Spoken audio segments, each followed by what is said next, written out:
సంకటం అనేది ఎంత కష్టమైనదో చెప్పడానికి ఆయన సాక్షాత్ పరిపూర్ణావతారమైన కరుణాసముద్రుడైన ఆయన అట్లా ఇరుక్కునే అవకాశం లేకపోయినా లోకానికి దాని యొక్క వ్యగ్రతని చూపించడానికి శ్రీకృష్ణ భగవానుడే స్వయంగా సంకటంలో ఇరుక్కున్నాడు.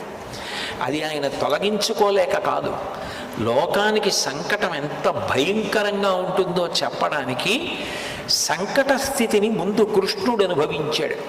చూడండి, కష్టం తల్లి తండ్రి అనుభవించి పిల్లల్ని సుఖపెడతారు.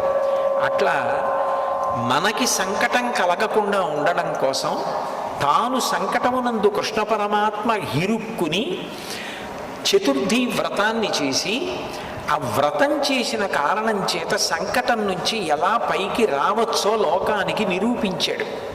విశేషం ఏమిటంటే ఇందులో